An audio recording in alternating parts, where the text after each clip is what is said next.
সামনে নির্বাচন কমিশন আছে, এটা সেন্ট্রাল নির্বাচন কমিশনের আন্ডারে ভোট। তাই কংগ্রেস কর্মীদের আমি বলতে চাই, আপনারা কোনো ভয় পাবেন না, আপনারা কোনো ভয় পাবেন না। প্রতিটা বুথে সেন্ট্রাল ফোর্স থাকবে এবং আপনারা আপনাদের অধিকার প্রয়োগ করবেন। বিগত ভোটে পঞ্চায়েত ইলেকশনে ভোটাধিকার কেড়ে নিয়ে বিএনপি তৃণমূল এই পুলিশ প্রশাসনের সহায়তায় নিজেদেরকে লেজ কাটা হনুমান ভাবছে, কিন্তু সম্ভব নয়। কারণ আমাদের প্রিয় নেতা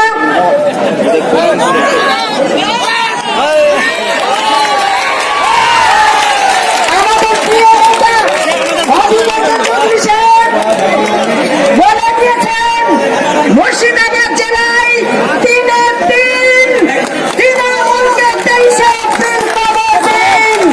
এই মুর্শিদাবাদের মাটি কংগ্রেসের দুর্জয় ঘাঁটি, আগামী দিনে করিমপুরের মাটিও কংগ্রেসের দুর্জয় ঘাঁটিতে পরিণত হবে। যে কোনো প্রবলেম আমি এই করিমপুরের মেয়ে দেখবেন, এরপরে আমাদের হেনা দেখা নিয়ে আপনাদের প্রত্যেকটা আন্দোলনে উপস্থিত হব, দেখে নেব তৃণমূলের কত ক্ষমতা আছে কংগ্রেস কর্মীদের সঙ্গে লড়াই করে। পেয়েছেন নাকি এ থানার ওসি, পেয়েছেন নাকি? একটা নির্বাচন চলছে, আমাদেরকে পারমিশন পর্যন্ত দেয়নি। বিস্তারিত আমাদের নেতা বলবেন। আপনারা জাতীয় কংগ্রেসের হাত প্রতীক চিহ্নে ভোট দিন, কারণ বিগত দিনে যত প্রকল্প আছে 100 দিনের প্রকল্প থেকে বিধবা ভাতা, বয়স্ক ভাতা থেকে শুরু করে 2 টাকা কেজি দামে চাল সবই জাতীয় কংগ্রেসের। এই ভোট ন্যায়ের সঙ্গে অন্যায়ের ভোট, এই লড়াই স্বাধীনতার লড়াই। মির্জাফরকে হারাতেই হবে। যে মির্জাফর কংগ্রেসের খেয়ে পড়ে কংগ্রেসের উচ্ছিষ্ট হয়ে তৃণমূলের ক্যান্ডিডেট হয়েছে, আগামী দিনে 23 এপ্রিল হাত প্রতীক চিহ্নে ভোট দিন, মির্জাফরকে উপযুক্ত জবাব দিন। জয় হিন্দ, বন্দে মাতরম, জাতীয় কংগ্রেস জিন্দাবাদ, অভিনন্দন চৌধুরী জিন্দাবাদ, আবু হেনা সাহেব জিন্দাবাদ। সাধারণ মানুষকে এই কথাটা বলছি, কংগ্রেস কোথায় আছে কোথায় নেই, কংগ্রেসের কোন নেতা কোথায় কি বললো না ধার ধারবেন না। আপনার অধিকার, ভোট দেওয়ার অধিকার, সে অধিকার আপনি প্রয়োগ করবেন। সে অধিকার প্রয়োগ করতে যাকে খুশি ভোট দেবেন, কিন্তু অধিকার আপনি প্রয়োগ করবেন।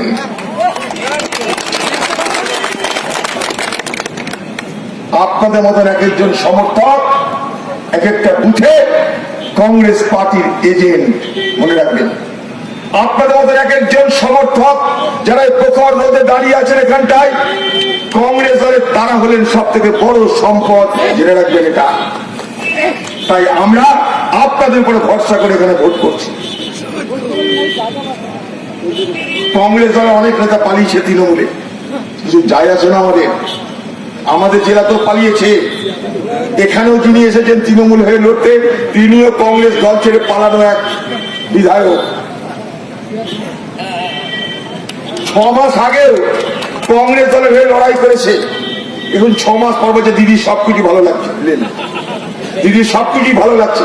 6 মাস আগে দিদি সবকিছু খারাপ লেগেছিল, দেখুন দিদির নাকি সবকিছু ভালো লাগছে, উন্নয়ন ভালো লাগছে, দেখতে ভালো লাগছে, কথা বলতে ভালো লাগছে, সবই ভালো লাগছে দিদি। প্রতি বছর কুরবানির সময় বেলডাঙ্গার হাটে ছাগল বিক্রি হয়, উট বিক্রি হয়, অনেক কিছু বিক্রি হয়। তো একটা জায়গায় এবার দেখছে খুব সস্তায় বকরি বিক্রি হচ্ছে। আমি গিয়ে বললাম যে ভাই এখানে তো ভিড় ভাড়টা কেন? তোর ওটা আমার নিজের এলাকা, তো দাদা এখানে সস্তায় বকরি বিক্রি হচ্ছে। বললাম কুরবানির বাজারে বকরি এত দাম, এখানে তো সস্তায় বকরি কেন? বলছে দাদা এগুলো চাইনিজ বকরি। আমি চাইনিজ বকরি কেন? বলছে খাবে দাবে নিবে। এখানকার যারা দিদির হয়ে, এখানে দিদির সেনাপতি এসছে আবু হেনাকে হারাতে, সে হচ্ছে বেলডাঙ্গার হাটের সেই চাইনিজ বকরি। কংগ্রেসের খেয়েছে, কংগ্রেসের নিয়েছে, কংগ্রেসের করেছে, দিয়ে বলছে দিদিকে ভালো লাগছে। 4 বার কংগ্রেস তাকে এমএলএ করেছে, 4 বার এমএলএ করেও তার পেট ভরাতে পারিনি আমরা। ভাই আপনারা ঠিক করুন তার পেট ভরাতে আর কি কি ব্যবস্থা করতে হবে। চারবার মানুষের দোয়া আশীর্বাদ, চারবার তাকে খুশি করতে পারেনি। কংগ্রেস থেকে টিকিট নিতে পারত, কংগ্রেসকে বলতে পারতো ভাই আমি এমপি টিকিট চাই। চারবার তাকে কংগ্রেস এমএলএ করেছে। দিদির বিরুদ্ধে দাঁড় করিয়ে আমি নির্দল হয়ে তাকে জিতিয়েছি। দিদি তৃণমূলের বিরুদ্ধে আমি তাকে নির্দল প্রার্থী করে জিতিয়েছি। তাদের মন পাওয়া যায়নি। নওদার মানুষ দোয়া আশীর্বাদ করেছে ঢেলে, এমএলএ হয়েছে, মন পাওয়া যায়নি। তাদের মন কে ভরাতে পারে? একদিকে লোভ, এই লালসা, এই কিছু পাওয়ার ধান্দা, কিছু করার ধান্দা।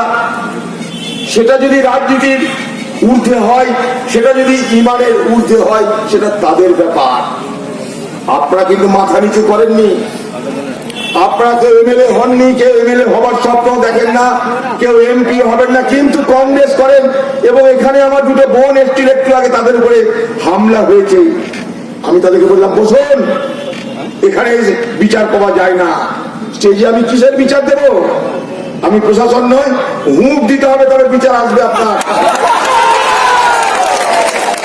তাই আমি তাদেরকে বললাম বসুন এখানটায়, আমরা যাবে, আমাদের লোক যাবে, দেখি ভোট হচ্ছে কি হচ্ছে না, আমরা দেখতে চাই। আমি মুর্শিদাবাদে বলেছি, সারা মুর্শিদাবাদে একটা বুথ তোরা লুট করে দেখি দে, যদি বাপের বেটা হোক, একটা বুথ লুট করে দেখিয়ে দেয় মুর্শিদাবাদ এবং এই করিমপুর বিধানসভায়। আমি রাজনীতি করা ছেড়ে দিব রে। একটা বুথ লুট বারবার হবে না।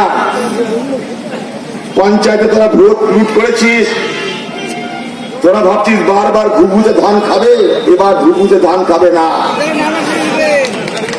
তার সব ব্যবস্থা আমরা করেছি, আপনারা দেখতে পাবেন ভোটের দিন। এখনই কিছুটা বুঝতে পারছেন, তৃণমূল ভাঙছে গড়গড় করে। শুধু করিমপুরে নয়, বহরমপুর থেকে করিমপুর প্রতিদিন তৃণমূল ভাঙছে তো ভাঙছে, ভাঙছে তো ভাঙছে। আমি দায়িত্ব নিয়ে বলতে হবে। তৃণমূলের দেহ থেকে রক্ত ক্ষরণ হচ্ছে, তৃণমূলের দেহ থেকে রক্ত বেরিয়ে যাচ্ছে। হাসপাতালে নিয়ে গেছে তৃণমূলকে, ডাক্তার বলছে রক্ত দিতে হবে, তৃণমূল বলছে ব্লাড ব্যাংকে রক্ত নাই, ডাক্তার বলছে তাহলে আইসিইউতে ভর্তি করিয়ে দাও। এখন তৃণমূল এ বাংলার হাসপাতালের আইসিইউতে খাপি খাচ্ছে, মিলিয়ে নেবেন আমার কথা। তৃণমূলের হাল কি হয় এই নির্বাচনের পর আপনারা দেখতে থাকুন। আমি আবার এসে আপনাদের জানিয়ে দেবো যে আমি যা বলেছিলাম তা সঠিক।